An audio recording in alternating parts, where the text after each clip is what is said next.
Hola familia, aquí estamos otra semana más con nuestro café y charla, que en esta ocasión hoy me acompaña Tetera porque ya han sido bastantes cafés.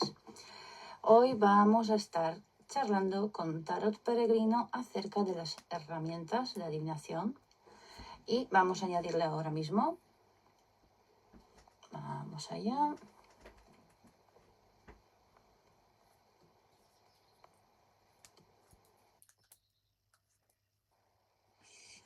A ver si se puede conectar. ¿Te ha salido aviso, Camilo? Sí, ahí estamos. Hola, Paulina. Hola, Camilo. Contenta de verte por aquí, por fin, cara a cara, aunque sea un ratito, podamos charlar. Que al fin y al cabo, esta es la maravilla de la tecnología. Vamos a quedarnos con la parte guay. Sí. Para los que me seguís desde España y los que seguís a Camilo desde España, estamos por la tarde, son aquí las 5 de la tarde, pero Camilo está en la mañana totalmente, casi que a mediodía, ¿no? Aquí son las 11 a.m., aquí en Colombia. Ha sido un poco repentino porque nos coincidió los dos más o menos cuadrar los horarios, que tampoco sea ni muy madrugada ni muy noche en ninguno de los dos sitios. Así que aquí nos tenéis. Y bueno, en general lo que habíamos hablado con Camilo es abordar un poquito el tema de las herramientas, como ya os dije de titular. ¿Por qué, Camilo? Llevo siguiendo mucho tiempo tu cuenta. Me resulta bastante familiar en muchos aspectos, me veo reflejada en muchos aspectos, en muchos momentos en los que viví, pero sobre todo para mí es importante cuando decido proponer a alguien este tipo de directos, resonar. Y en cuanto a tu perspectiva a las mancias, sobre todo a las herramientas, creo que eres la persona más idónea para tomar esta conversación por eso mismo, porque abordas tanto desde la parte práctica del día a día como desde la parte más mística, más mágica, vamos a decir. Con lo cual, comparte con todos nosotros cómo iniciaste tu camino en esa parte de tu vida. Bueno, Paulina, mira, pues eso fue hace ya muchos años. Yo me acuerdo que, bueno, el primer oráculo con el que yo tuve contacto en algún momento de mi vida fue con el I Ching, pero eso fue, pues, digamos, hace muchos años.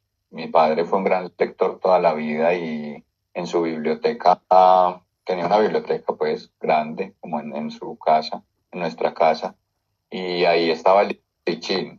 En la traducción, pues, una de las más famosas, que es la traducción de Richard Wilhelm, que fue, pues, un sinólogo alemán, si no estoy mal.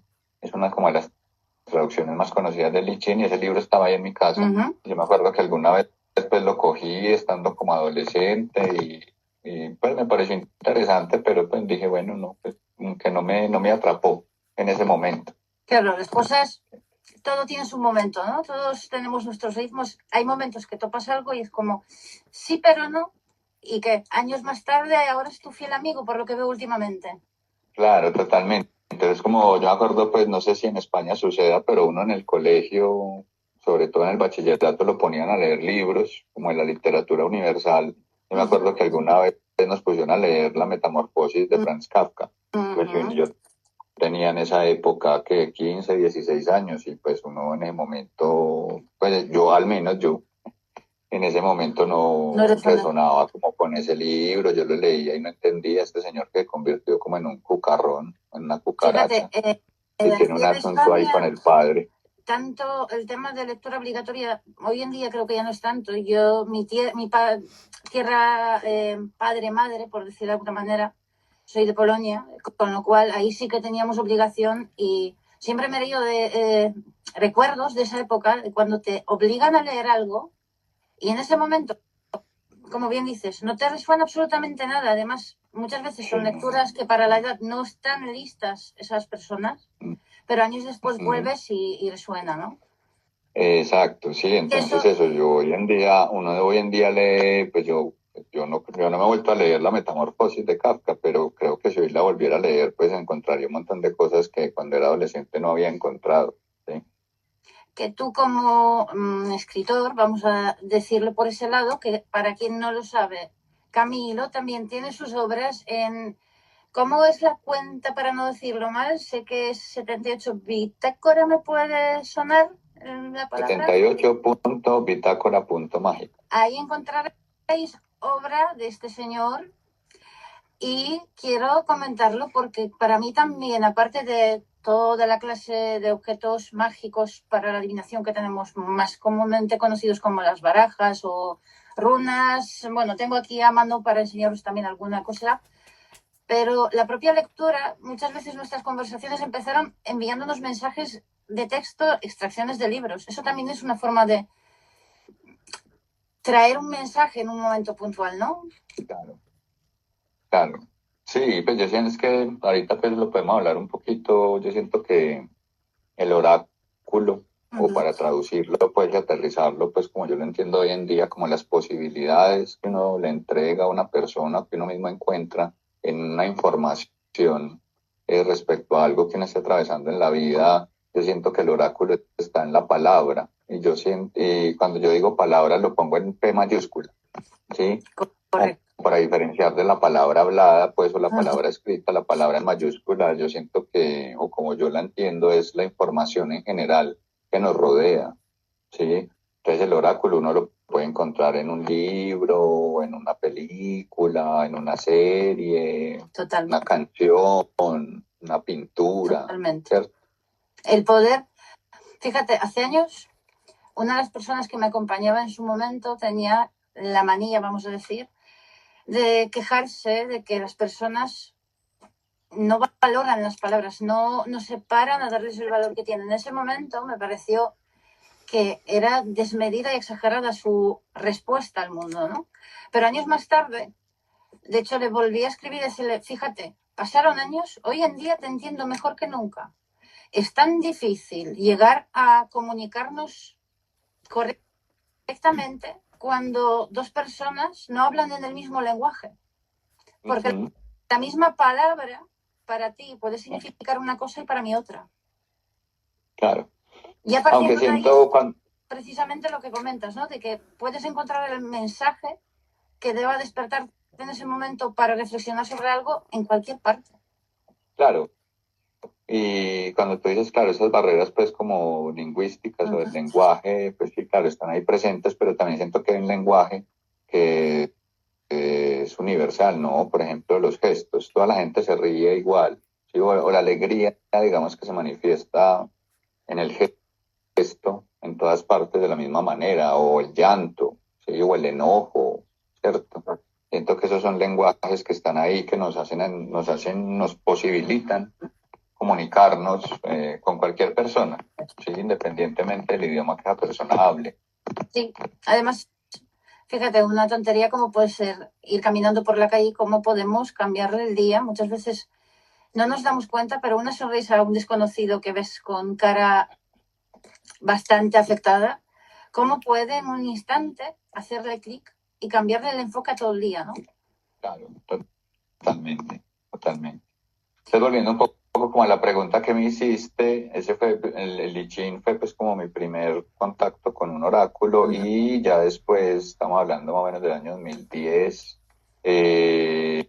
mentiras, no antes, por ahí en el año 2005, 2006, yo hice teatro muchos años en la ciudad de la que soy originario, que es la ciudad de Medellín, en Colombia, y hice teatro muchos años allá, y una de las amigas del grupo de teatro, ella era psicóloga de la corriente junguiana, ¿sí? De Carl Gustav Jung, y ella se reunía en el teatro con unos amigos de ella psicólogos a estudiar el tarot de Marsella, desde una perspectiva pues como junguiana, y yo en ese momento era una persona muy escéptica, y yo era como, pues, esta gente tan rara, pues que se ponía ahí a mirar esos dibujitos tan feos, porque me parecían horribles en ese momento las barajas Marsella, y que ahí encontraban posibilidades para cosas, y yo, esta gente está disvariando. Locos, todos locos. Y ya después, sí, todos locos. Y ya después, como en el año 2010, a mí me gustan mucho también los cómics, pues como ese arte de la narrativa gráfica.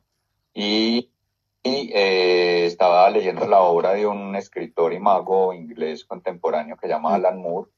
Él es muy conocido pues por obras como V de Vendetta, que se hizo alguna vez una película sobre eso, Watchmen o Los Vigilantes, que también han salido películas, series, bueno.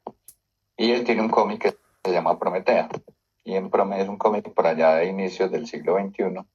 Y en ese cómic, digamos que el imaginario de ese cómic o el mundo de ese cómic es como todo, está muy inspirado en toda la magia ceremonial inglesa del siglo XX. Y en un número de ese cómic, la protagonista de la historia viaja a través de los 22 arcanos mayores o triunfos del tarot. Ujú. Y el artista gráfico, pues porque Alan Moore es el guionista y el artista gráfico, el que hace los dibujos, es un virtuoso que se llama J.H. Williams III. Y entonces visualmente es muy impactante. Entonces yo dije, ve, tan interesante este asunto del tarot que estudiaba esta gente en el teatro. Voy a empezar a estudiarlo como por mi cuenta. En esa época me regalaron mi primera baraja de tarot, que fue la baraja Todd de Aleister Crowley, Frieda Harris, que visualmente es pues maravillosa. Fíjate, Y mi primer contacto ¿cómo? con las barajas también ha sido un poco por ese lado, lo que hoy en día catalogan como Wicca, ¿no? De hecho, saqué, para tenerlo aquí a mano, mi primera baraja fue esta. Ajá. Y empezó siendo un poco, pues como lo tuyo con el cómic, ¿no? Visual. A mí el tema de mancias en sí me llamaba desde que era bien pequeña porque mi madre, a ver, contexto, familia creyente, cristiana, como te puedes imaginar, mi patria, Polonia, muy cristianos como pueden ser. Con lo cual, mi abuela no era muy de buen ver que se ande con estas cosas. Así que estaban siempre escondidas por aquí, por casa, cosas de astrología, alguna cosita así. Y siempre me llamaba atención, pero ahí estaba, pasaban años. Y llegado un momento, no sé si con 20 o así, al final decidí probar. Quería probar, pero lo que tenía claro es que al revés, a lo que viene a ser el mazo Marsella o cualquiera de los clásicos, como quien dice, yo no quería aprenderme un libro, quería conectar con ello. Y así selectivamente llegué un día a una de las tienditas pequeñas de aquí, de Gijón, y la que me llamase atención fue esa. Dije, bueno, pues vamos a probar con un oráculo que me resultaba más accesible en ese momento, decir, bueno, no son 78 cartas, vamos a ver qué tal al ver la imagen y a ver qué tal al leer el librito. Primero me apuntaba lo que yo interpretaba, luego lo comparaba.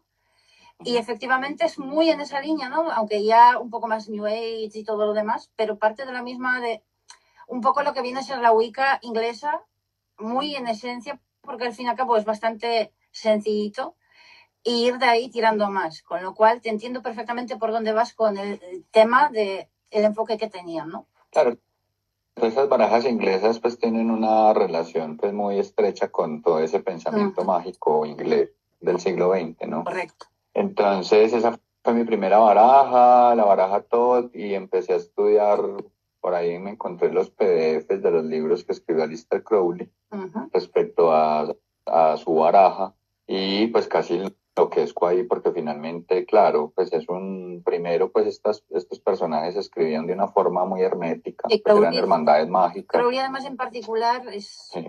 Sí, efectivamente, lo has descrito bien, personaje peculiar. Sí. Muy peculiar. Y entonces escribían como de una forma muy hermética, ¿cierto? Y además, pues para uno entender de lo que están hablando, uno también tenía que conocer de cábala, de astrología, de numerología, de gematría, pues de un montón de lenguajes mágicos que uno en esa época, pues yo al menos no tenía conocimiento. Pero salí vivo de ahí y finalmente después mi segunda baraja fue la baraja Rider Waite Smith, también pues de origen en inglés, de esta misma corriente mágica inglesa, un poco pues más digerible. Ahí fue donde conocí pues la obra de Rachel Pollack, que fue pues esta gran tarotista, yo creo que ella es estadounidense, si no estoy mal, pero es judía, de religión, y ella fue una gran estudiosa de la baraja Rider Waite Smith. Pues tiene uno de estos libros famosos que es Los 78 grados de sabiduría del tarot. Entonces ahí pues fue como un acercamiento más digerible, pues de alguna manera, a diferencia pues del contacto que tuve con Crowley. Y ya después conocí la obra de Camelia Elías y Enrique Enríquez, que para mí pues son como las dos grandes voces en temas oraculares hoy en día. y ellos pues están enamorados profundamente de las barajas clásicas, en especial pues de las barajas tipo Marsella, y ahí me enamoré profundamente de las barajas tipo Marsella porque sentía que primero permitían un acercamiento más personal y subjetivo pues como con la interpretación del tarot, y además las barajas no estaban como, yo las llamo como contaminadas como con todo este pensamiento de estas hermandades mágicas inglesas, ¿no?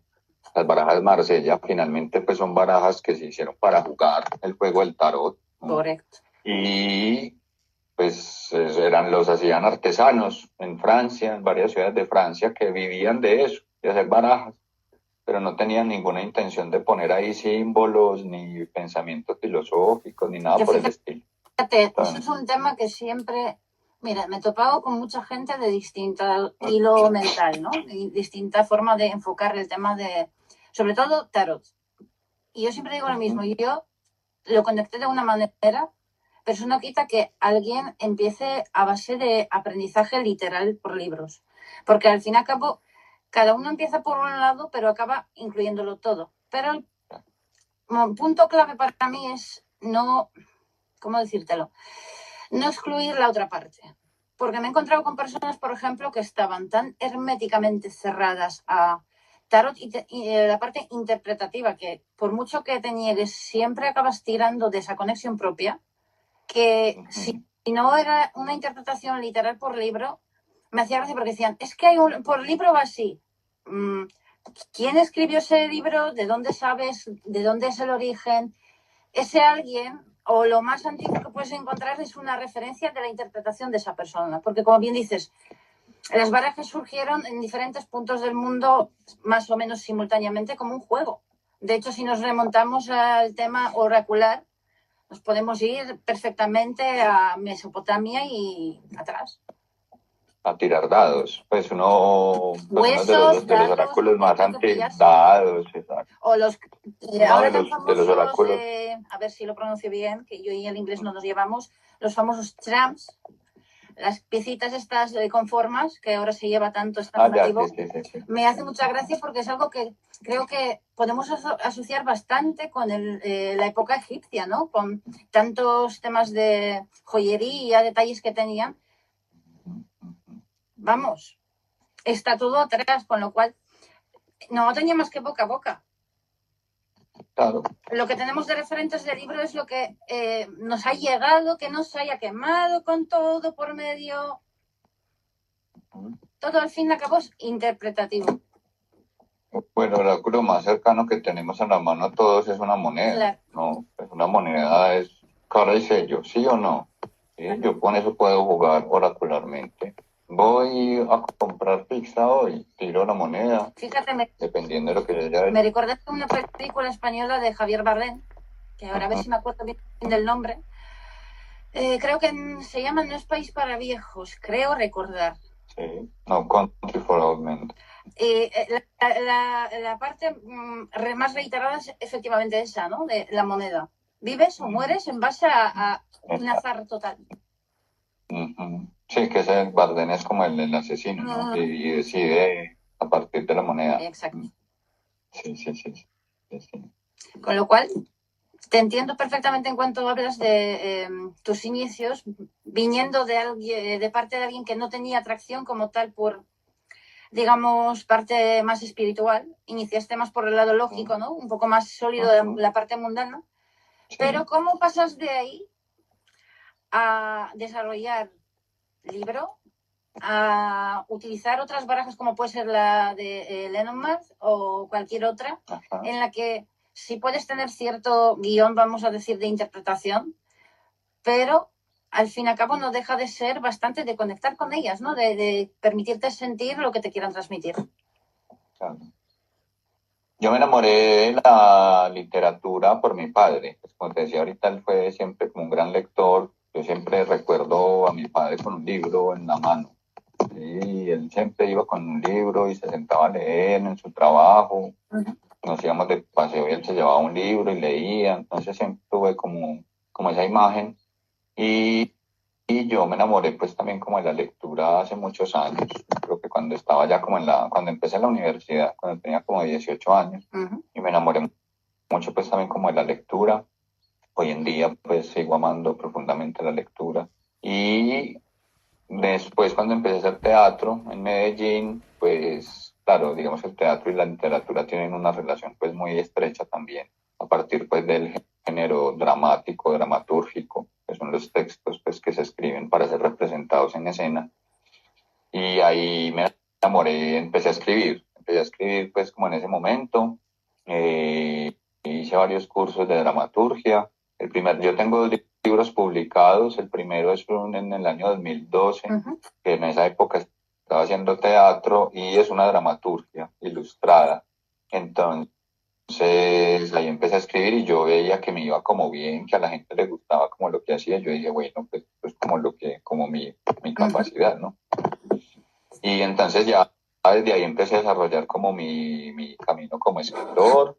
Ya en el año 2020 me publicaron mi segundo libro, que es 78 Bitácora Mágica, que realmente hace parte de un proyecto editorial de 5 libros. Está publicado el primero, el segundo y el tercero ya están escritos. Y lo que estoy haciendo en este momento es buscando como recursos para poder publicar esos libros, que en total son 5, y que son libros creados, son relatos de corte fantástico creados a partir de las imágenes del tarot.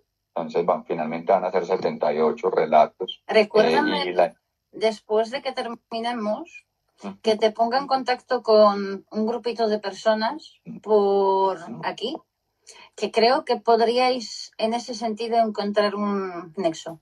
Interesante, muchas gracias. Claro que sí. Y ya finalmente la idea con ese proyecto es que cuando se publiquen los 5 libros, cada libro tiene una ilustración, cada relato tiene una ilustración, entonces la idea es sacar también una baraja de tarot con las 78 ilustraciones que hacen parte de los libros, ¿no? Entonces, ahí fue que me enamoré como de eso y siempre he sentido una gran atracción por las imágenes también, por las imágenes en general. Siento que hay imágenes de muchos tipos, pues las palabras, bueno, la literatura está llena de imágenes, pero están hechas pues con palabras, ¿no? Pero también pues están estas otras imágenes más, llamémoslas que más directas, de las artes plásticas, como la pintura, el cómic, la fotografía, el cine, ¿no?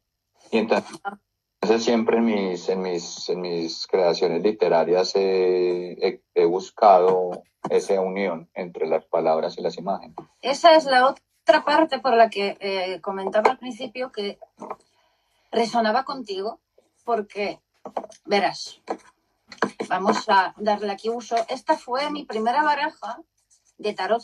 Tardé desde la baraja del oráculo Wicca hasta hacerme con la primera baraja de tarot.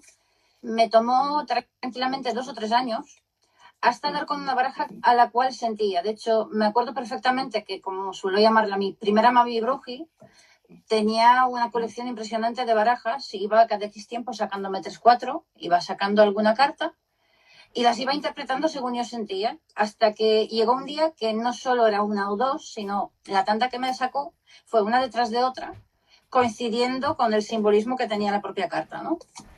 Y ese día fue como, es esta, ya supe que ya por fin tenía la baraja. A ver si te resuena. Sí, esa es la Wild Unknown, creo que se llama esa baraja, ¿no? Ahí, sí. Sí, en castellano sería el salvaje desconocido, exacto. Sí. Sí, exacto. Sí, es un trabajo muy bello que hace esta chica. Con esa baraja es muy, muy bonita. Esa baraja para mí fue como un nexo entre el mensaje en sí y mi propia forma de percibir el mundo, por decir de alguna manera. Siempre, a ver, tengo hoy en día ya barajas de distintos tipos, pero de inicio, como bien dices, el conectar la palabra o el sentido que tiene con la parte visual, ¿no? Conectar con la imagen. Era algo para mí imprescindible y siempre tenía tendencia más a ese estilo dibujado, pintado, que, bueno, hoy en día nos encontramos barajas de toda clase, Victoria, Dark y todas estas barajas que son muy bonitas, decorativas, pero para alguien que va a empezar a interpretar las cartas o a leer las cartas, me parece bonita para poner en un altar, pero no Sí, práctica a como la hora objeto de lectura, artístico, ¿no? ¿no? Ujú. Con lo cual, encontrarte con, siempre cuando me preguntan, ¿cómo empiezo?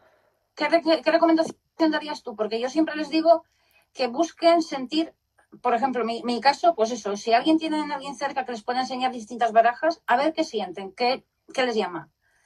O de primeras leyendo un libro básico, muy básico, para entender un poco la estructura, por lo menos, ¿no? Para ver por dónde puede tirarles más. ¿Qué recomendación le darías tú a alguien que va a empezar? Yo siempre les digo que compren la baraja que más les guste mirar, independientemente de, porque claro, en este camino nos va a encontrar con muchos partidismos, pues también, ¿no? Entonces hay unos que dicen, no, Marsella, y otros que dicen, no, White Smith, y bueno, otros Lenormand, ¿cierto? Pero yo siento que lo más importante, si tú quieres, si uno quiere empezar en este camino de la interpretación de imágenes, es buscar una baraja con imágenes que a uno le guste mirar, porque si a uno no le gusta mirar esa baraja, pues no tiene mucho sentido. Me van a lapidar por esto lo que voy a decir, pero años después, lo menos ya 15 añitos, en mi estantería no vas a encontrarte ningún clásico, pero clásico. Encontrarás como mucho una adaptación, como puede ser esta. Sí. Ahí. Y lo más, lo que puede ser es el Art Nouveau. Pero en cuanto me llega una baraja, como puede ser Marsella o Rider, de hecho, fíjate, una de las que custodié porque fue de otra persona que no llegó a sentir, no llegó a conectar y quería deshacerse de ella, la estuve custodiando como 3 años. La tenía ya envuelta, guardadita. No me llamaba absolutamente. A cada X tiempo volvía a intentar. Puedo interpretarla, puedo leer con ella, pero no me siento muy allá con ella. Y ahora unos meses se fue con Sonia. Resultó ser que a Sonia se le quemó años atrás de esa baraja una de las cartas y se le quedó la baraja incompleta. Y se dio la casualidad de que un día hablando del tema le enseñé y dije, mira, llevo con esa baraja tiempo y no sé ni qué hacer con ella porque la verdad a mí no me conecta y dice, ¡ah! Esa es la baraja de la que te hablé, pues ya tiene nueva casa. Con lo cual ya te digo, me pueden lapidar, pero en mi casa, por más que he intentado, no llega a llamarme una baraja, fíjate. Igual si son, ahí ahora no me acuerdo cómo se llama la tienda, pero hay unos artesanos italianos que hacen reproducciones de las clásicas, que esas sí que me conectan más, pero cuando son barajas en tandas industriales, no termino, ¿no? Ya, debe ser el Meneghello Ediciones, sí. Pues ellos son muy buenos, son italianos. Sí. Sí. Yo siento que, como una vez le escuché decir a Enrique Enríquez, que uno empieza a interpretar el tarot para después como darse cuenta que era simplemente una puerta, pues, o una ventana al mundo, ¿sí? Yo siento que lo más bonito, una de las cosas bonitas que me ha enseñado a mí, pues como el arte interpretativo de imágenes, es a contemplar, ¿sí? Es a contemplar el mundo en general, y ya después las cartas o las barajas o, o cualquier medio oracular termina quedando como en un segundo plano cuando uno ya accede como a esa contemplación del mundo. Hoy en estos días leía la etimología de la palabra contemplar, ¿sí? Y tiene mucha relación con, bueno, con la etimología de la palabra templo. Ahí está, pues dentro de contemplar está templo. Y el templo es una palabra que se inventaron unos adivinos romanos, que eran los augures. Los augures eran unas personas que miraban como un espacio delimitado del firmamento en busca de signos o de oráculos, ¿no? Entonces ellos observaban las aves que entraban en ese campo de visión, cómo volaban esas aves, los cantos de esas aves, sus colores, la cantidad de aves que entraban, ¿cierto? Como ese tipo de cosas. Derivaron de otro tipo de mancias, que hoy en día, bueno, hay mancias de todo tipo. No vamos a desgranar todo ya en la primera parte de nuestro encuentro, pero hay mancias de todo tipo. Hay quien se dedica a interpretar aves, hay quien se dedica a interpretar pozos de infusión, de café, de té. Fuego. Sí. Es un mundo, podría atreverse a decir, infinito, ¿no? Donde pongas tu vista, donde pongas la atención y le permitas crecer a la creatividad, Ujú. Sí. Entonces el contemplar la etimología lo que traduce es como mirar detenidamente algo. Ujú. Eso es contemplar. Y eso pues viene de los augures, esto que acabo de decir, de que miraban detenidamente estos espacios imaginarios de firmamento, pues sí, o esa delimitación de espacios en el firmamento en busca pues como de signos o oráculos. Entonces, finalmente yo siento que el tarot es eso, ¿no? O cualquier sistema oracular finalmente es una puerta que te lleva a una contemplación del mundo. Y finalmente el oráculo o el medio oracular, sea lo que sea, la bola de cristal, la palma de la Iba mano, justo las a barajas. decirte eso, de que el mejor ejemplo de ello es la bola. Ujú. No trae nada dentro, pero te Nada, permite desenfocar la visión, abstraerte de donde claro, estás y permitirte irte para traer lo que tengas que traer desde el más allá, ¿no? sí. Enrique Enríquez alguna vez nos contaba en una charla que tuvimos con él, que él una vez con un amigo tuvieron la idea de sacar una baraja de tarot o una baraja oracular más bien, que eran un montón de cartoncitos rectangulares blancos de cartón y en el centro tenían un hueco. Uh-huh. Y pues, o sea, claro, o sea, que ¿para qué era? Para uno mirar a través de ese hueco, ¿no? Para mirar el mundo a través de ese hueco. Uh-huh. Finalmente, pues Enrique decía que no, pues no todas las ideas realmente tienen que hacer realidad. Y finalmente, pues si uno me pone a pensar, no creo que nadie le hubiera comprado, pues eso, ¿sí? Por aquí dicen que se fue el audio. ¿Tú me escuchas? Yo te escucho perfectamente. Y los participantes nos escuchan. Ah, ya volvió, listo. Debió de ser igual un momento puntual, pero Sí, sí, sí. fíjate. Entonces eso, finalmente el oráculo, pues la interpretación oracular es contemplar el mundo. Totalmente. Fíjate, eso llevado hasta incluso a quien es más escéptico, ¿no? De alguna manera, si nos vamos a física cuántica, la explicación de qué determina la realidad. Cuando la partícula la tenemos sin observador, está en dos sitios a la vez. Ajá. De hecho, uno de los experimentos más conocidos, a quien haya indagado un poco, es el de las dos ventanitas, como lo que mencionabas, ¿no? Las tarjetitas con el orificio. La partícula pasa por ambos sitios. Lo que determinará cuál es la realidad es el observador, que es ni más ni menos lo que nos pasa en la parte cotidiana. Dos personas pueden tener una perspectiva totalmente diferente desde su punto de vista. Y ahí entras y tocas un tema muy interesante, que es que finalmente siento yo que a lo que uno llega en estos asuntos de interpretación oracular es darse cuenta que la interpretación es totalmente subjetiva, ¿sí? Y que por eso no es menos valiosa, ¿sí? Ahorita hablamos también como un poco de eso, ¿cierto? Porque mucha gente considera pues que cuando las cosas no son objetos, tenemos este demonio del método científico, pues aquí hablándonos por todos lados de que todo debe ser verificable, cuantificable, etcétera, etcétera. Y las cosas que no lo son, pues como que pierden valor. A ¿sí? mí me Pero a mí alguna vez... Cómo la propia ciencia terminó de ponerse la soga al cuello, precisamente gracias a indagar tanto, tanto, tanto. Llegaron a un punto donde ya tienen dos opciones, o pasan, terminan, dejan las cosas como están, las pausan una temporada o empiezan a reconocer que lo que no sea tangible a nuestras manitas o a nuestros ojos no deja de ser algo que también existe, con lo cual tendrán que ir reconociendo cada vez más cosas porque ya está ahí. O sea, ya ellos mismos, tanto hurgar a nivel científico, lo están desmantelando y demostrando, ¿no? Ya es como, chico, has querido demostrar que todos son números y letras y que esto no te salgas de la formulita y no. Yo recuerdo en una ocasión que en una charla que estaba dando sobre tarot y creatividad acá en Bogotá, una de las participantes era una persona muy escéptica, pues que venía mucho como desde de una visión del mundo muy científica, y ella me preguntaba pues que si era subjetivo, pues cuál era como su valor finalmente. Y yo le respondía pues que eso era como lo mismo decir como cuál es el valor del arte. Sí, Perdona un segundo. pues, nos preguntan si vamos a sacar algún mensaje. pues ya que ahí estamos diciendo un montón de mensajes, ¿no?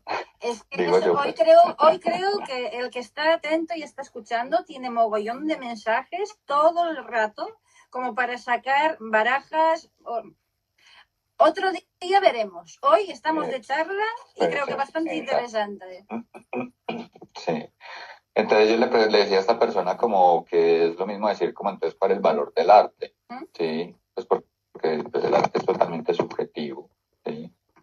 Y el arte te puede conmover, te puede llevar a reflexionar, en el arte puedes encontrar posibilidades para cosas que te estén sucediendo. Cuando yo miro una película, por ejemplo, y me pongo a llorar en una escena de esa película, ahí pasó algo que se me movió internamente en relación a esa imagen que estoy viendo en la pantalla.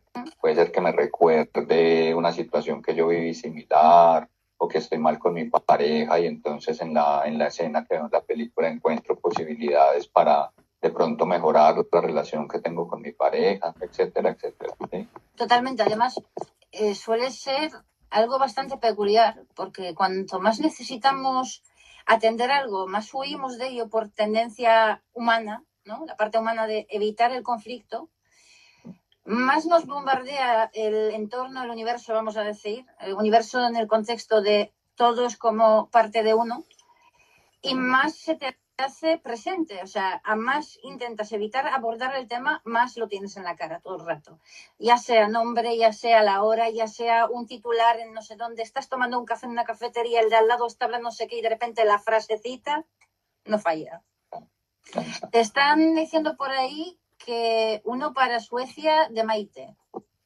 Maite fue una alumna del taller de tarot que yo tengo y pues no, me está diciendo que de pronto como que le mandamos un mensaje, pero Maite no, hoy estamos desde charla y más adelante de pronto cuadramos con Paulina a hacer una sesión de interpretación Aquí para tenemos para responder rato preguntas. que esto da para muchas charlas. El kit de la cuestión es encajar los horarios. Exacto. Sí. Así que sí, retomando el tema, sí, el mundo de la adivinación en general, independientemente de la herramienta que se prefiera, se escoja en el momento, efectivamente es subjetivo, pero es que creo que la propia vida lo es, ¿no? Sí, no, claro, o sea, pues es que todos somos un mundo particular. Enrique Enríquez también alguna vez decía que la mejor película que uno puede presenciar en su vida es sentarse a hablar con alguien. Esa es la mejor película que puede haber en el mundo. No son los Avengers, ni Matrix, no nada. Es sentarse a hablar con alguien porque cada persona es un mundo particular, ¿sí? Esa forma de verlo suelo utilizarla mucho en sesiones.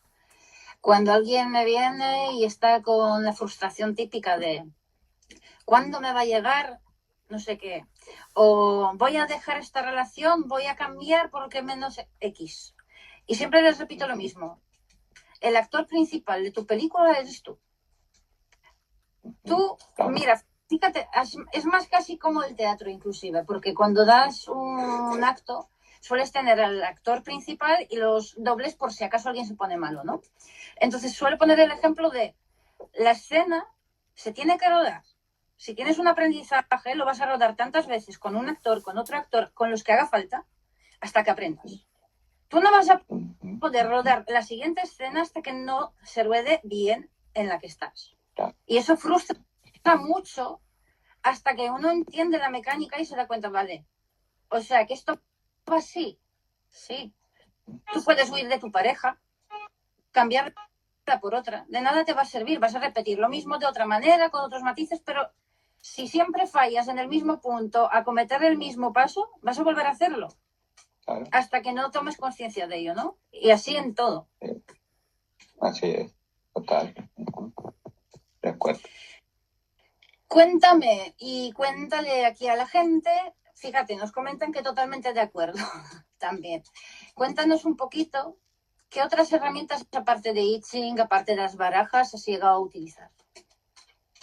No, realmente pues como en estos caminos oraculares, digamos que como el primero fue las barajas, sobre todo pues de tarot, aunque tengo pues otras barajas que no son de tarot como tal, como la Lenormand o otra que se llama Keeper, que es una baraja también de origen alemán, que no son tarot. Pues, la Keeper tengo historia con ella, de hecho, a mi madre hace años le tocó una baraja en un sorteo, la tengo por aquí. Es bastante peculiar. Es baraja de amor propio, es bastante bonita, creo que te va a llamar bastante atención. Qué bonitos los colores, muy Sí, lindo. a mí fue verla y decir, mamá, Muy esa abstracta, ¿no? baraja, si no la quieres, me la quedo yo, porque conecta entre lo que viene a tener cada mensaje por la propia numeración, por los propios arcanos mayores, conecta con los colores, con el tema de los chakras, tema de emocional, etcétera, ¿no? Y mi madre me pidió solo una cosa. Mi madre, en cuanto a tema de cartas, es bastante peculiar. Y fue la baraja Pianic. No voy No a sé si nombrar, pero no es la conozco mucho. muy estilo Lenormand y mezclada con el Gipper es bastante particular. Me costó, Dios y ayuda, conseguir esa baraja porque ya es tan antigua. La utilizaba su primera, vamos a decir, tarotista Brují. Y mi madre, a base de eso, aprendió a interpretarlas a raíz de estar con ella. Y era esa. Y es más, la sacas de ahí, nada. Tiene que ser esa y punto. Y a raíz de ahí, ya te digo, por eso, cada momento nos surge, creo, llamándonos más por unas cosas que por otras, ¿no? Por ejemplo, no sé tú el tema de las runas. Yo, por ejemplo, ya lo comenté en su día, las runas las utilizo más a modo custodios de energía, por decir de alguna manera. En un momento determinado, si quiero potenciar algo, trabajo con las runas para eso, pero no me llaman tanto a nivel de usarlas como un oráculo. Nomi es, por ejemplo, una chica que con las runas es una crack. De verdad que si tienes curiosidad, ahí la tienes. Es una chica que me asombra la conexión que tiene con ellas, la manera y capacidad que tiene de interpretarlas. Y igual que con las runas me pasa un poco con los péndulos. Todavía estoy ahí, dependiendo de temáticas a tratar, cogiéndoles el punto. Tengo unos cuantos, pero me generan todavía roces, ¿sabes? En la parte escéptica de ¿cómo sé yo que no estoy interviniendo aquí? ¿Qué parte, qué opinión tienes tú acerca de ese tipo de herramientas, por ejemplo? No, mira, pues como terminando de responder la pregunta anterior, entonces fueron como las barajas. Primero, en algún momento también estudié como astrología, pero no terminé porque en el momento entré como en una crisis personal pues muy, muy fuerte y abandoné pues como el estudio de la astrología. ¿Descubriste algo que te dejó tocadito? Confiesa. En el camino de la astrología, sí, aunque no tenía pues que ver como con mi crisis, pues la crisis se detonó pues por otros asuntos personales, pero pues claro, no, yo siento que la astrología es un lenguaje muy, muy poderoso y muy profundo de autoconocimiento sobre todo, ¿sí? Y claro, cuando uno empieza a entender todo ese asunto de la carta natal, las cuadraturas y todas estas vainas, pues es muy interesante porque uno encuentra mucha resonancia ahí, ¿sí? Pues entonces eso lo dejé a un lado y el año pasado, también como por un deseo como de diversificar mis servicios, pues porque solo ofrecía consultas de tarot y también porque el tarot ya se me está quedando como corto, sí, o sea, no es que no lo disfrute, claro que lo disfruto mucho, pero siento que ya como las posibilidades interpretativas del tarot ya están planteadas, sí, o sea, no creo que se pueda encontrar ahí mucho más. Entonces dije, ve, pues es verdad que ahí está el I Ching. Y mi compañera pues también lo ha estudiado durante mucho tiempo el I Ching y yo dije, bueno, pues estudiemos el I Ching, pues como para ver qué encuentro ahí. Y digamos que soy profundamente enamorado del I Ching. Sí, yo siento que ya tengo un camino también para muchos años,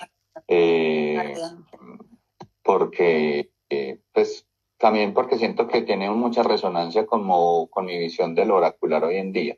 El I Ching finalmente sus imágenes principales, digamos que las imágenes principales del I Ching son dos, que es una raya continua y una raya discontinua, como el sí, el no, el yin y el yang, lo negativo, lo positivo, pues como los opuestos, ¿no?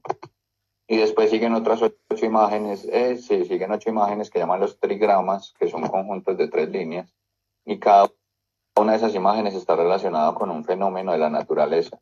Entonces hay una que llama el cielo, otra llama la tierra, otra llama la montaña, otra llama el lago. No te quiero hacer mucho cacao ya que estás encauzado en ello, pero si notas conexión por ahí, el diseño humano y los códigos genéticos te van a llamar. Van muy de la mano, de hecho, todavía es un terreno un poco fangoso, como digo yo, para mí, que estoy ahí sorteando en según qué momentos, pero ayuda bastante a unir distintas piezas, como puede ser lo que transmiten cierto tipo de otras mancias, como puede ser del I Ching en esa parte, como puede ser la astrología, como podemos sacar la parte de la cábala o de los arcanos mayores inclusive. Tiene ese punto de fusión que, fíjate, estaba muy escéptica las primeras veces que traté con ello, porque decía, va, esto es demasiado moderno, ¿no? Como quien dice, pero es que asombra cómo llega a resonar. Porque es como unir todas las fuentes de información y colocarlas sabiamente para poder sacarles el máximo potencial desde tanto la parte, como decías, yin y la parte yang, ¿no? De la parte más de acción y la parte más espiritual, un poco de introspección y todo esto. Sí, Así que creo que por ahí te va a llamar también. Interesante, sí. Entonces eso, el I Ching, yo siento que tiene mucha resonancia con mi visión oracular por eso, porque sus imágenes son imágenes de la naturaleza, finalmente. Entonces, pero a lo que voy respondiendo un poco a tu pregunta, pues cuando me preguntas como por estas otras herramientas oraculares, por nombrarlo de alguna manera, yo creo que va a llegar un momento en mi vida en que yo voy a prescindir como de todo eso. Sí, yo siento que cada vez voy a, no sé si el I Ching, pues seguramente pues también, pero creo que el I Ching es un camino mucho más largo que el del tarot. Al fin y al cabo, yo creo que es un camino hacia uno mismo de confiar en su propia intuición y su voz interna, ¿no? Sí, nos están preguntando por aquí si les puedes contestar si el I Ching está vinculado de alguna manera con el Feng Shui. Yo no sabría responderte concretamente a la pregunta porque no conozco mucho del Feng Shui, pero sí te puedo responder de alguna manera, es diciéndote que el I Ching es uno de los grandes libros de la cultura china. Es uno de los libros más importantes de la cultura china, llaman como los clásicos de la cultura china. Es el más antiguo de todos ellos, ¿cierto? Y el I Ching ha influenciado el pensamiento filosófico de la cultura china durante toda su historia hasta hoy en día, ¿cierto? Ha influenciado las dos grandes corrientes del pensamiento chino, que son el taoísmo y el confucianismo. Esas dos corrientes filosóficas beben profundamente de la visión del mundo que plantea el I Ching. Entonces, yo creo que respondiendo a tu pregunta, sin conocerlo, sin conocer el Feng Shui mucho, yo te diría que sí. Yo creo porque es una visión del mundo que ha permeado toda la cultura china. Yo creo que igual, teniendo en cuenta eso, lo que comentas de que el I Ching es de los más antiguos en cuanto a registro, el Feng Shui igual es más bien, digamos, un enfoque, una parte desglosada y ahondada para ciertos campos, aplicada a ciertos campos. Claro, uno mira la medicina tradicional china y también eso tiene influencia del I Ching, entonces seguramente muchas de las cosas que uno encuentra en la cultura china tendrán algún contacto con el I Ching. Que ahí, en lo que comentas de la medicina china, yo estos últimos años descubrí un mundo con el que ir lidiando con mis dolencias de salud, y también es asombroso nuestro cuerpo como oráculo. Cómo se comunica nuestro cuerpo, y en cuanto a la medicina china, es asombroso porque tú ponte en la tesitura de que te duele, en mi caso, el cuello. Ajá. Descubrir que apretando y sosteniendo de una forma determinada en un punto de tu cuerpo que nada tiene que ver aparentemente con el cuello, se va así. Claro. Es que hoy en día que sigamos tratando de separar, ¿no? De seguir dividiendo campos entre una cosa y otra, entre lo mental, lo emocional, como si fueran cosas distintas, es que van conectadas. Y en ese sentido, creo que a los dos nos resuena bastante el Tao por esa parte, ¿no? De la fusión de todo, de que no puede funcionar lo uno sin lo otro. Exacto. Sí. Mira, y cuando hablas como el oráculo como un cuerpo, pues aquí en Colombia hay muchos pueblos indígenas ancestrales y son culturas pues, de milenios, pues, ¿cierto? De mucho tiempo. Y y una de esas culturas tiene una especie como de oráculo, pues por nombrarlo de alguna manera, que tiene que ver con el cuerpo, que ellos lo que hacen es que ellos lo llaman señas, y es que buscan en el cuerpo, por ejemplo, te está doliendo, te empieza a doler por acá, o no sé, o por acá algo, sientes algo en esta parte del cuerpo. Estas personas de esta cultura interpretan eso en relación a unos conocimientos que ellos tienen y te dan posibilidades como respecto a eso que te está sucediendo. Lo que hoy en día comúnmente llaman biodescodificación. Que muchas veces me río porque es como, vale, esto es como lo de New Age de otros aspectos en su momento, ahora es todo biodescodificación. ¿Quién es el padre de la biodescodificación? Vamos a la medicina, vamos atrás, el I Ching, el Tao, volvemos al punto de inicio. Claro, exacto. Así que cuando me preguntan, ¿y esto, si me pasa esto, qué me puede estar tal? Puedes indagar con la biodescodificación, que es como una pildorita. Si quieres ahondar más a fondo, vete indagando un poquito más atrás. Así es. Sí, mira que también en estos días leía la etimología de la palabra augurio, o el verbo augurar, pues que también viene, pues tiene relación con estos adivinos romanos, los augures. Y augurar, pues es una palabra sinónimo de adivinar o de predecir, ¿cierto? Este asunto, pues, como de ver el futuro. Y la etimología de la palabra augurar es muy bella porque lo que traduce es hacer crecer. Eso es lo que traduce augurar, hacer crecer. Entonces yo cuando le entrego a alguien un oráculo o un augurio o una predicción o una adivinación, como lo queramos nombrar, finalmente lo que le estoy entregando es algo que puede germinar en esa persona, algo que puede crecer en esa persona, una posibilidad para que esa persona crezca en relación a un tema particular. Totalmente.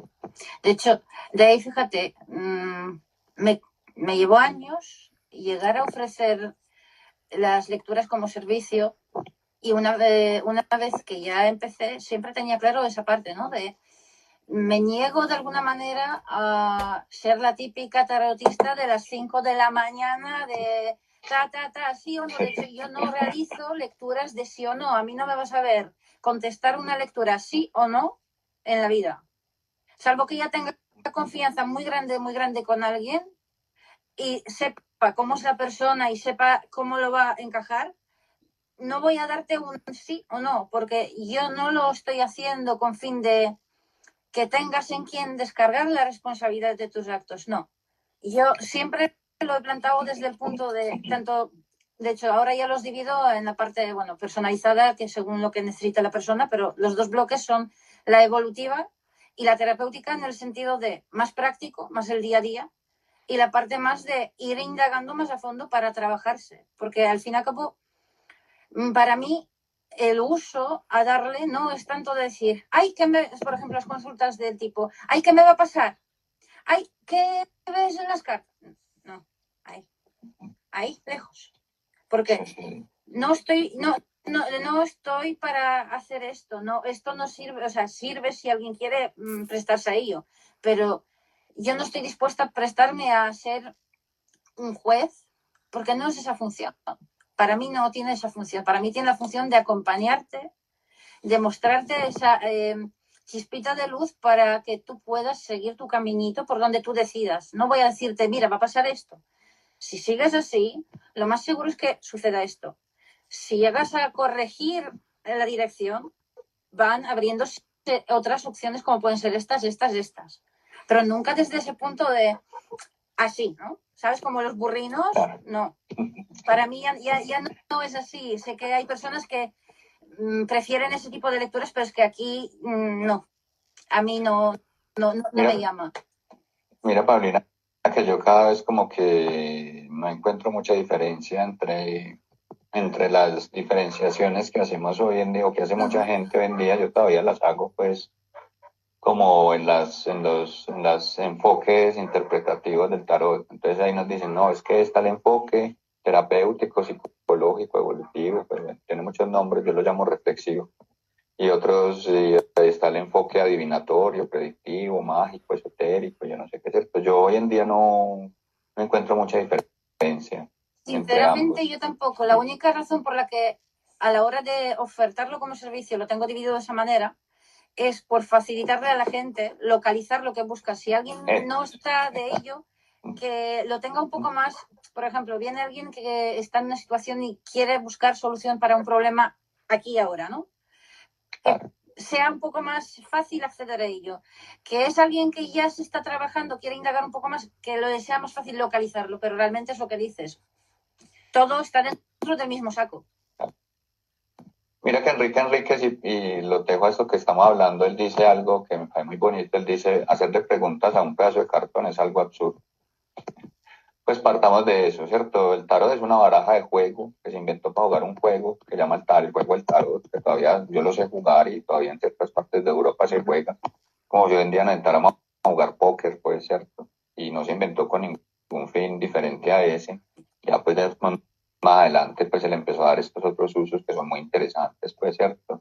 Pero finalmente o sea, esos son unos cartones con unos muñequitos. Eso no es nada más. La pregunta clave es, ¿en qué momento pasaron de jugar con ello a contarse historias? Porque ya no es eso. Mucha gente no sabe, por ejemplo, que muchas de las grandes obras de teatro o libros, el guión básicamente se creaba utilizando esas barajas, que esa es una de las curiosidades. Cuando el escritor no estaba muy inspirado, cogía la baraja y en base a lo que las cartas que le salían, ¿no? Es como los primeros puntos de interpretación de tarot surgen así. Claro, que es el tarocchio proprietati, ¿no? El tarocchio proprietati fue una forma de improvisación oral y después se convirtió en escrita que se inventaron los poetas italianos por allá en el siglo XVI con las barajas de tarot. Y entonces ellos lo que hacían era que como estaban en una reunión y habían ahí varias personas y sacaban un triunfo del tarot y se lo entregaban a fulanito y después tenían que improvisar un verso explicando por qué yo le entregaba a fulanito, no sé, el diablo. Tú por qué eres el diablo. Entonces yo a través de una composición artística, creativa, y normalmente era de carácter improvisado, pues le explicaba a esa persona por qué yo le entregaba el diablo. Entonces miremos cómo el tarot primero se inventa como un juego y después se inventa como una herramienta creativa. Y finalmente, muchos siglos después, ya estamos hablando del siglo XVIII, aparecen los ocultistas franceses y le dan el uso esotérico, mágico, que de ahí pues es muy interesante y si vienen todas estas corrientes actuales del evolutivo, psicológico, mágico, bueno, como lo queramos nombrar. Retornando a lo que comentabas de los italianos, así mientras te escuchaba me vino, de que no es tan distinto a lo que hoy en día conocemos como juegos de rol. Exacto, sí, un poco, claro. Quien sea un poco friki socialmente hablando, no deja el Señor de los Anillos, pues hay muchos, Calabozos y Dragones. Sí, exacto. Ajá. Donde uno asume, es que es eso, finalmente, uno asume, cuando uno va a una consulta oracular, salen unas imágenes con unos personajes y uno muy posiblemente asuma que uno muy posiblemente sea representado por uno de esos personajes en el marco de una historia que componen todas las cartas, ¿no? Eso es muy similar a lo que tú estás diciendo, eso es lo que pasa en un juego de rol. Fíjate, yo creo un personaje y entro en un mundo a vivir aventuras. No sé si a ti te pillaría un poco ya diferencia unos años, pero todos hemos sido de alguna manera partícipes de ese juego oracular, aunque sea con los tazos. Que en mi caso, yo lo que más recuerdo así atrás en el tiempo, los de Pokémon.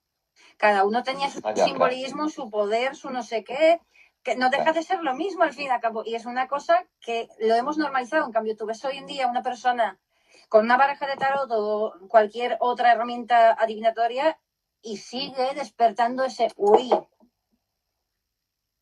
Todavía es muy tabú, ¿no? Tú sales a la calle y, no sé, ahora tú estás haciendo estas reuniones en un lugar público. ¿Qué tal la experiencia de exponerte en un sitio donde mientras tú estás haciendo tus consultas hay gente comiendo, picando algo, poniendo la oreja, porque eso somos humanos, curiosidad mató al gato? ¿Qué tal la experiencia?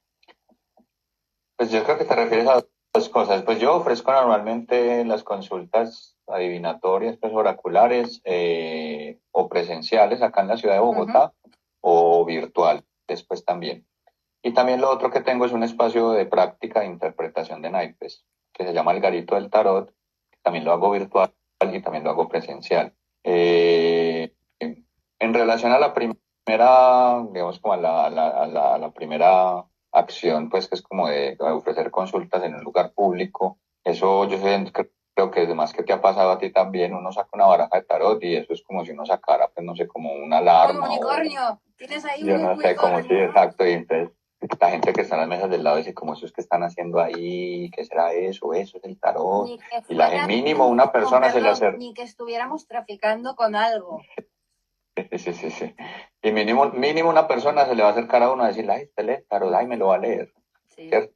Entonces, claro, genera como una curiosidad y claro, otra gente, pues digamos que con otra estructura de pensamiento, pues es más recelosa con eso y dirá como, ay, no, pues qué es eso tan raro, ¿cierto?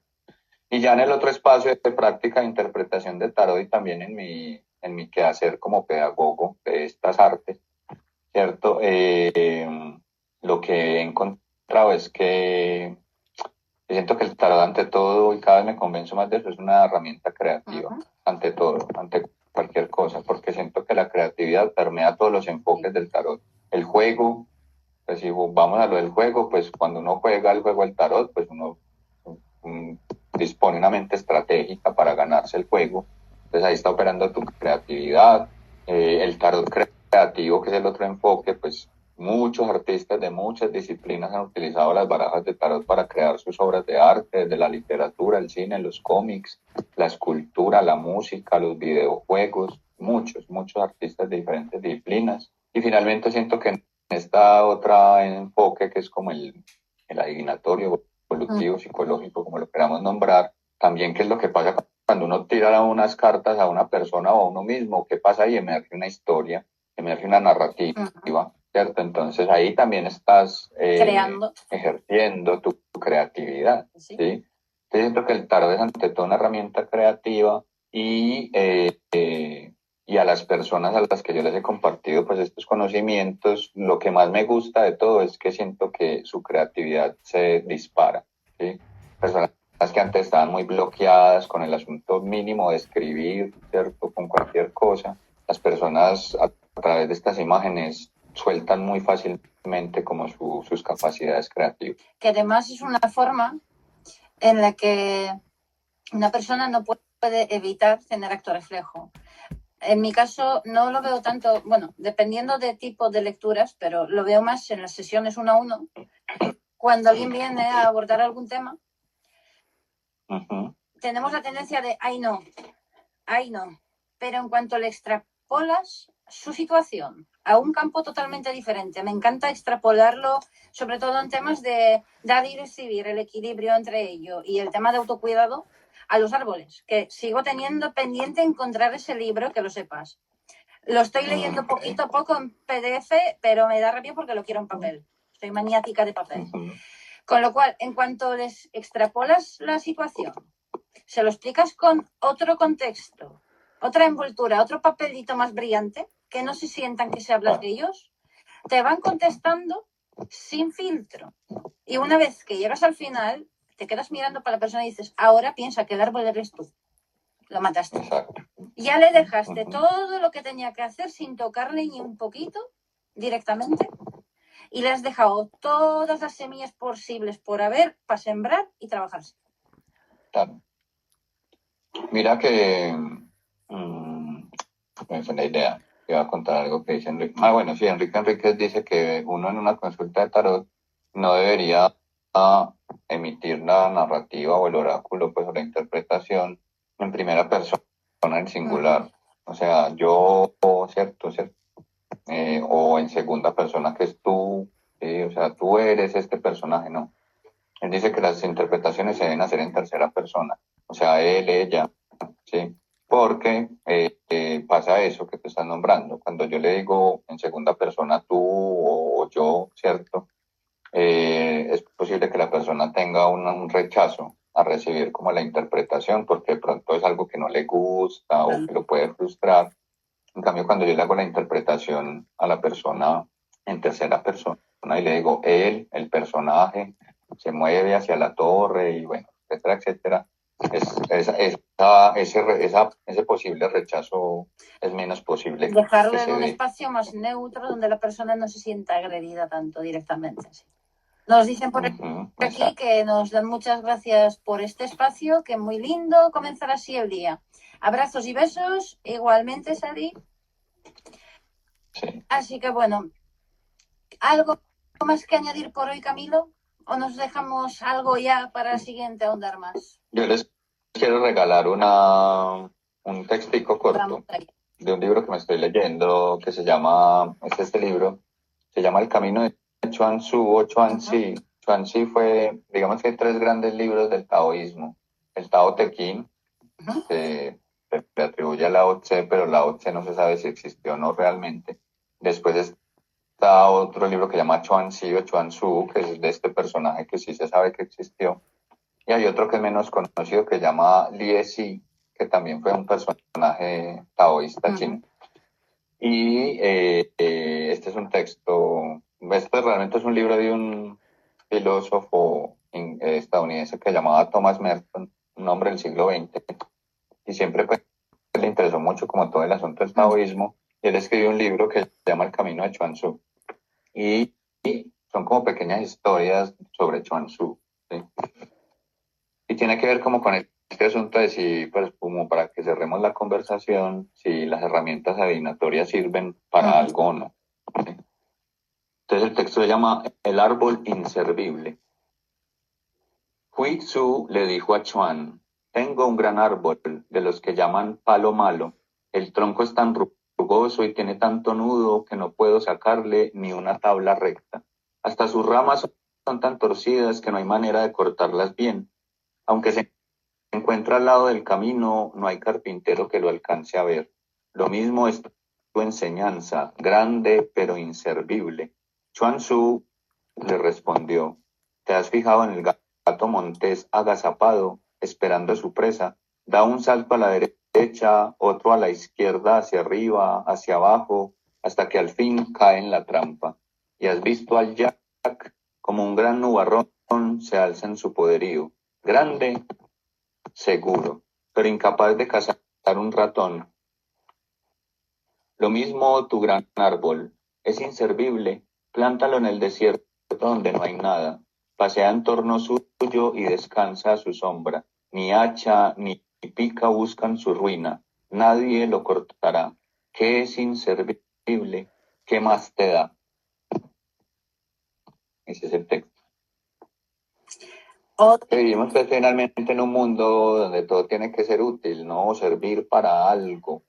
¿Sí? Fíjate, con ese texto me has recordado una temporada que enfrenté unos años atrás, en ese momento donde mi vida hizo un clic muy grande, porque literalmente mi tronco, mi columna, dijo hasta aquí. Y todo lo que conocía en cuanto a mi vida, mis mecánicas, a cómo funcionaba, de repente se vio paralizado. Fue como quedarte congelado en el tiempo. Como ese árbol que parece ser inservible, ¿no? Y eso, al escucharte, me recordó muchísimo ese momento de la lucha interna por entender que me pasé muchísimos años tratando de entender, encajar en unas, vamos a decir, moldes que mi familia me había impuesto consciente e inconscientemente, que la sociedad nos impone consciente e inconscientemente, que arrastramos de generaciones atrás, hasta darme cuenta de que el valor no solo residía en cuánto podemos generar materialmente como tal, sino también la parte no tangible como tal.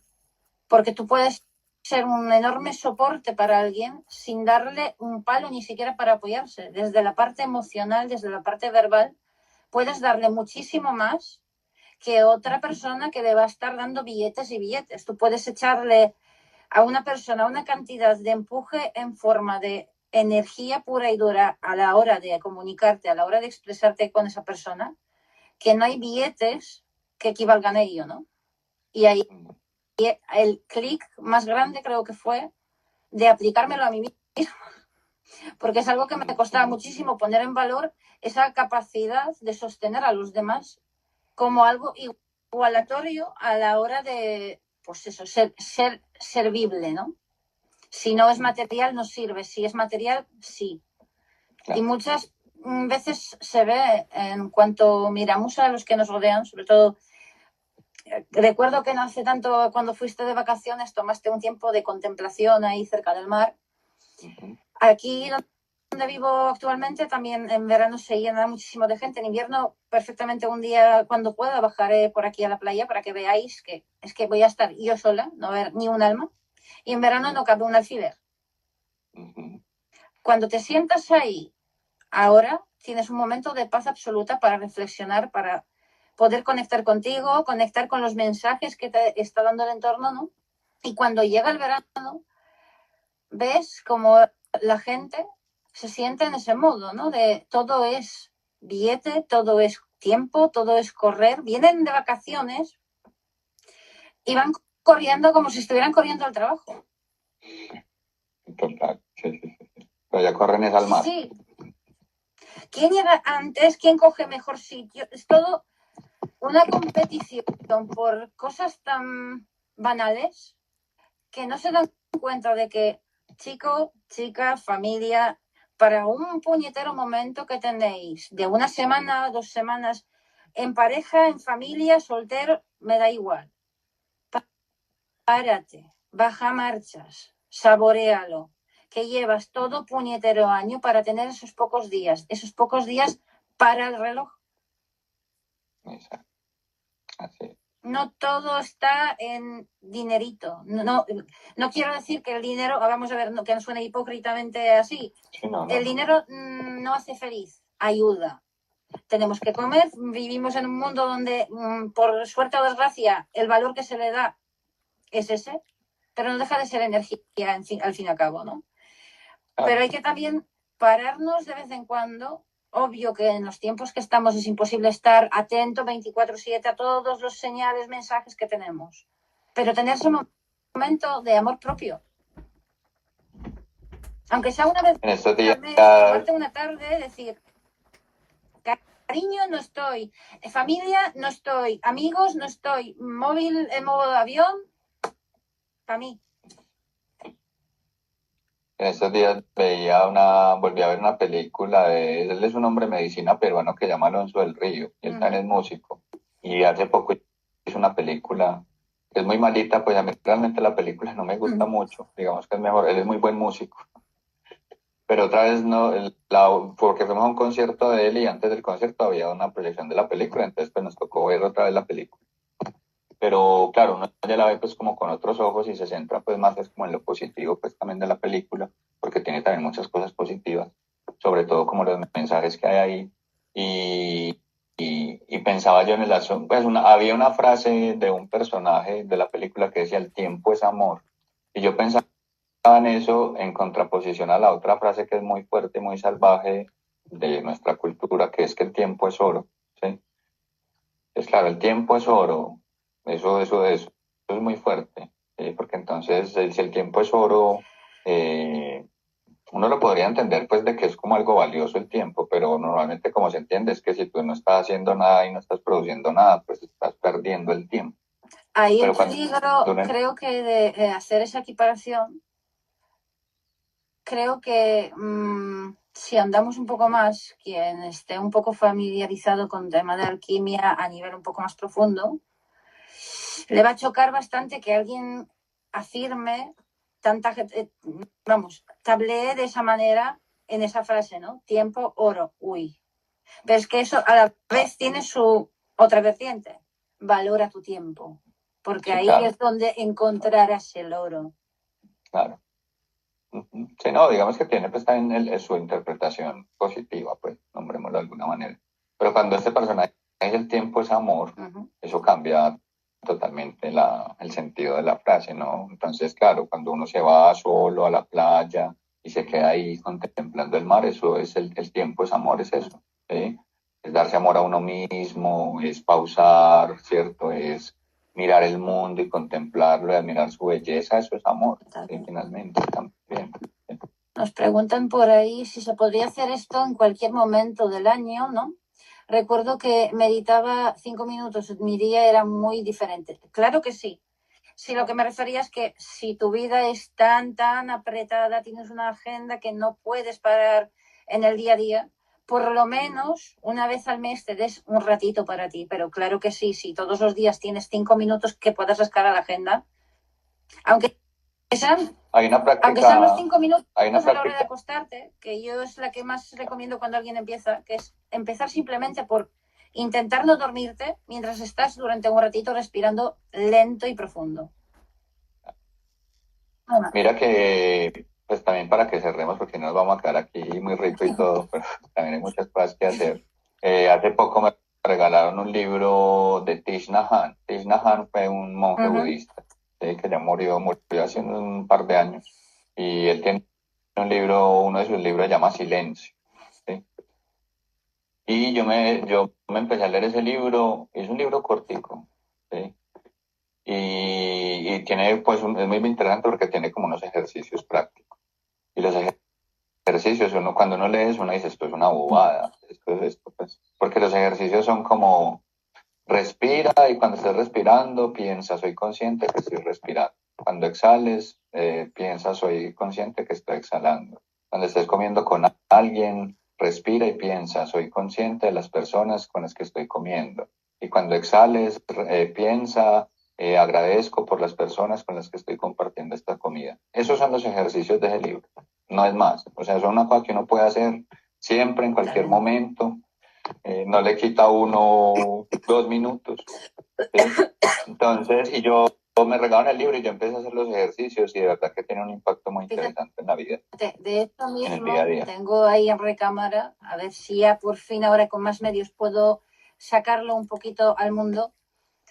La formación básica de la respiración consciente, porque justo tiene que ver muchísimo con lo que cuentas, ¿no? Es un enfoque que planteo ahí, es tanto para quien quiera crecer a nivel espiritual, pero también quien quiera desarrollarse a nivel personal, porque la parte que, tanto de un lado como de otro, que para mí son indivisibles ya, pero entiendo que en un inicio cada uno viene de un lado o de otro, lo que comparten ambas es la respiración. Y como bien decías en estos ejercicios, no somos conscientes, así como vamos a hacer puentecilla final, no somos conscientes de la cantidad de veces al día que hacemos obras mágicas sin darnos cuenta de ello. Sin darnos cuenta que estamos haciendo mal. Totalmente. Y ahora, bueno, vamos a hacer la obra mágica de la bruja verde. Tú imagino que ya por la hora irás a comer, así que brujería de la cocina. Y yo voy a preparar la cena para ya quitármelo del medio, así que vamos a brujear un poco aquí. Cuidaros mucho todos. Paulina, muchas gracias a todos por estar aquí. Y bueno, Camilo, hasta la próxima. He disfrutado muchísimo de este ratito. Espero que podamos repetir. También. Y vamos hablando. Te voy a mandar un mensaje de lo que te comenté. Me invitas y a mí me encanta hablar de todo. Genial, pues vamos a repetir porque ya vamos. Yo disfruté mogollón y creo que la gente también. Así que vamos a dejarlo guardado, que el que no pudiera estar, que lo pueda ver después. Cuídate mucho. Perfecto. Chao. Bueno, chao.